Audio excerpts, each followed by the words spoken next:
It was my idea to walk through the desert.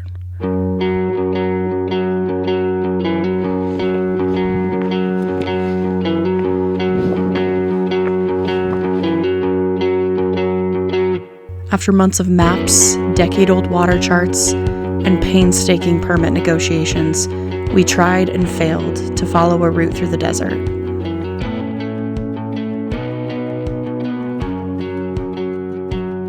After the second time we ran out of water in October 2023, we buried the guidebook in red sand and said good riddance.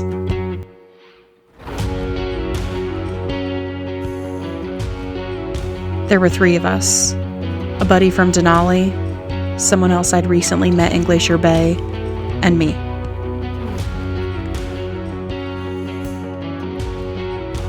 Water became our objective, so we zigzagged, hitchhiked, and hunkered down on nights that dropped into the teens. Together, we hiked hundreds of miles through southern Utah.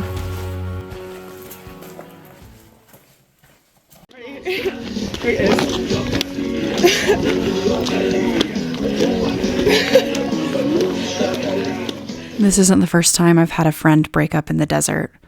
This is the Arizona Trail, day 3. In the Santa Rita Mountains, with a 4,000-foot climb ahead, my hiking partner and I had a baby diaper blowout.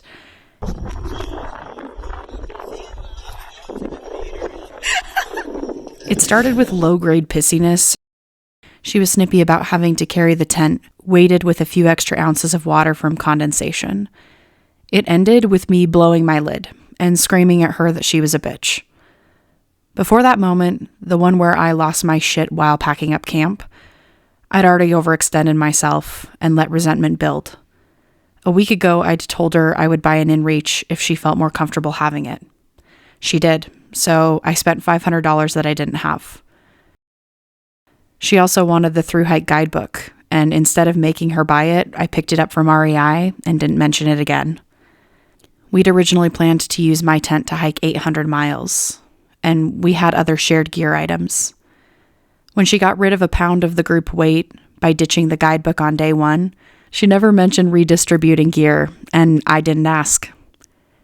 During an intense lightning storm, she was angry at me because I didn't know the answer to her question, where is the safest place to go? Lightning was striking everywhere. There was no safe place.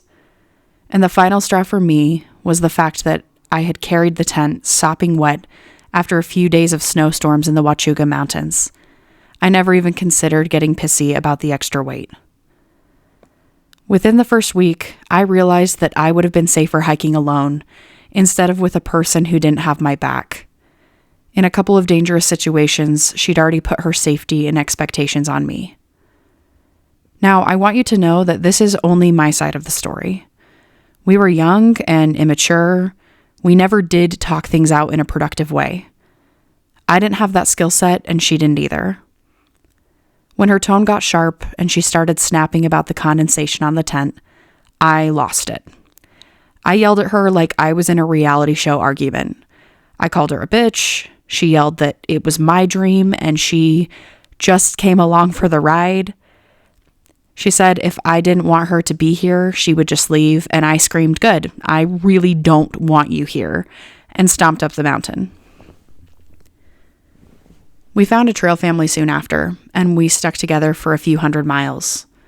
My trust was broken, though. I'm sure her experience was similar. It felt like a failure back then, especially when she showed up to work in Denali that summer and talked mad shit about me to all of our new coworkers. Several members of the staff at the lodge ignored me for the first 2 months. I think this experience is common among folks who go into the backcountry, especially for a 23 and 26-year-old. It took me years to learn how to trust a backcountry partner again.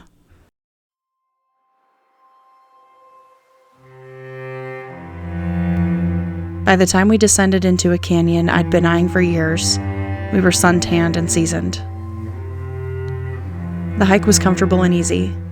We followed the footprints and social trails that worshippers before us had stomped into the landscape. An hour or so later, we found them. Giant red figures with massive hollow eyes loomed above us. We stood shoulder to shoulder, silent, craning our heads back so they could see the whites of ours. That moment lasted a long time.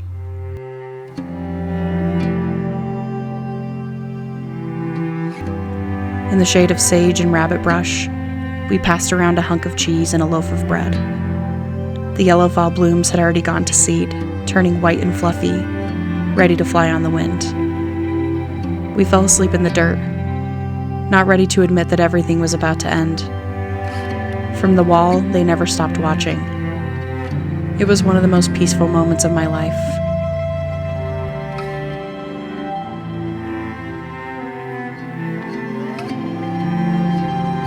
The only certainty is the certainty of what they leave behind. Ellen Malloy. We left them on the walls that afternoon, just like folks have done for thousands of years. And 9 days later, we broke apart. The only thing left for us to show was a single moniker under a bridge at the edge of the universe.